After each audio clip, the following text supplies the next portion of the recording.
आज मैं आपको सुना रही हूँ देव शनि एकादशी व्रत की संपूर्ण कथा। पूरी श्रद्धा से एकाग्र होकर प्रसन्नचित मन से सुनना। बोलो श्री हरि विष्णु की जय हो। ब्रह्म वैवर्त पुराण में देव शनि एकादशी के विशेष महात्म्य का वर्णन किया गया है। इस व्रत से प्राणी की समस्त मनोकामनाएं पूर्ण होती है। आषाढ़ माह के शुक्ल पक्ष की एकादशी को देव शनि एकादशी के नाम से जाना जाता है। इस एकादशी से चातुर्मास का आरंभ हो जाता है। इस अवधि में कोई भी शुभ कार्य जैसे विवाह, मुंडन, गृह प्रवेश जैसे कार्य नहीं किए जाते।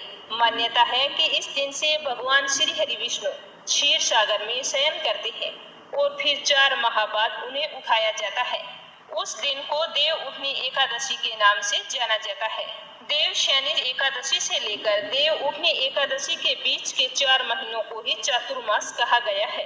देव शनि एकादशी को देव शनि एकादशी, महा एकादशी, धोली एकादशी, हरि देव शनि एकादशी, पद्मनाभा शनि तथा परबोधनी एकादशी के नाम से भी जाना जाता है। तो आइए अब शुरू करते हैं देव शनि एकादशी की पावन कथा। एक बार धर्मराज युधिष्ठिर ने कहा कि हे केशव, आषाढ़ शुक्ल एकादशी का क्या नाम है? इस व्रत के करने की विधि क्या है और किस देवता का पूजन किया जाता है? सब कुछ मुझे विस्तार पूर्वक बताइए। तो धर्मराज युधिष्ठिर की यह बात सुनकर श्री कृष्ण जी कहने लगे कि हे युधिष्ठिर, जिस कथा को ब्रह्मा जी ने नारद जी से कहा था वही कथा मैं आज तुमसे कहता हूँ, ध्यान पूर्वक सुनना। एक बार देव ऋषि नारद जी ने ब्रह्मा जी से कहा कि मुझे आषाढ़ माह के शुक्ल पक्ष की एकादशी के बारे में बताओ। तब ब्रह्मा जी ने उन्हें बताया कि सतयुग में मदहंता नाम के एक चक्रवर्ती सम्राट राजा राज्य करते थे। उनके राज्य में प्रजा बहुत ही सुखी थी, किंतु भविष्य में क्या हो यह कोई नहीं जानता, क्योंकि उनके राज्य में बहुत ही भयंकर अकाल पड़ने वाला था। लेकिन राजा इस बात से अनजान था। राजा मदहंता के राज्य में बारिश नहीं हुई। पूरा साल बीत गया। राजा बहुत ही दुखी थे। दूसरा साल भी बीत गया और तीसरा साल भी बिना बारिश के बीत गया। इस तरह से भयंकर अकाल पड़ गया। इस अकाल से चारों ओर त्राही त्राही मच गई। धर्म पक्ष के यज्ञ, हवन, पिंडदान, कथा, व्रत आदि में कमी हो गई, क्योंकि जब इतनी बड़ी मुसीबत पड़ी हो तो धार्मिक कार्यों में प्राणी रुचि नहीं ले सकता। तो प्रजा ने राजा के पास जाकर अपनी पीड़ा की दुहाई दी। लेकिन राजा तो इस स्थिति को लेकर पहले से ही बहुत ही दुखी थे और अपनी प्रजा को इतना दुखी देखकर वो सोचने लगे कि आखिर मैंने ऐसा कौन सा पाप कर्म किया है जिसका दंड मुझे इस रूप में मिल रहा है। इस कष्ट से मुझे और मेरी प्रजा को मुक्ति कैसे मिलेगी? इस तरह से राजा सोचते सोचते अपनी सेना को लेकर जंगल की ओर चल दिए। वहां पर विचरण करते हुए एक दिन वे ब्रह्मा जी के पुत्र अंगिरा ऋषि के आश्रम में जा पहुंचे और उन्हें साष्टांग प्रणाम किया। तो ऋषिवर ने उन्हें आशीर्वाद दिया, फिर कुशल क्षेम पूछा और फिर कहा कि इस तरह जंगल में विचरने और मेरे आश्रम में आने का क्या कारण है, मैं जानना चाहता हूँ।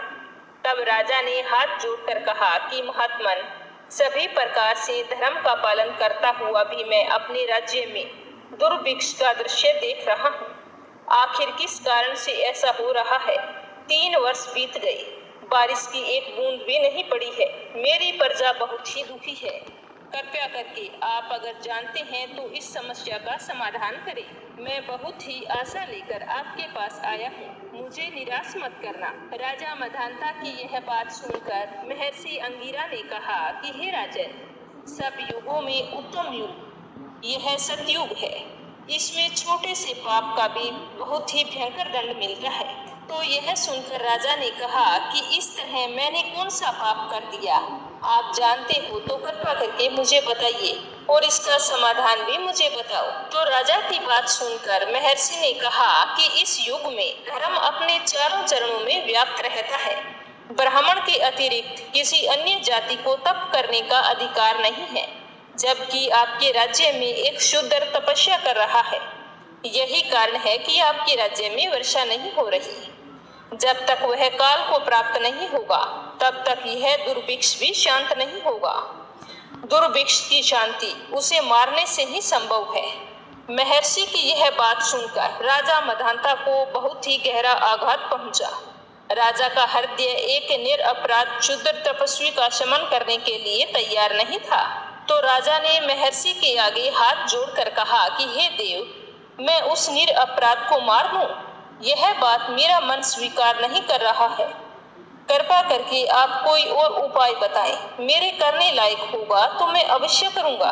तो महर्षि ने कहा कि राजन, तुम्हारा हृदय इतना कोमल है, यह जानकर मुझे बहुत ही खुशी हुई। तुम अपनी प्रजा को अपनी संतान की तरह प्यार करते हो। मैं तुम्हें दूसरा उपाय बताता हूँ। यह कहकर महर्षि अंगिरा ने बताया कि आषाढ़ माह के शुक्ल पक्ष की एकादशी का व्रत करो। इस व्रत के प्रभाव से आपके राज्य में वर्षा जरूर होगी। तो राजा यह सुनकर बहुत ही खुश हुए और महर्षि को प्रणाम करते हुए और धन्यवाद देते हुए अपनी राजधानी लौट आए। राजधानी आकर चारों वर्णों सहित देवशयनी एकादशी का विधि पूर्वक व्रत किया। व्रत के प्रभाव से उसके राज्य में खूब बारिश हुई और पूरा राज्य धन धान्य से परिपूर्ण हो गया।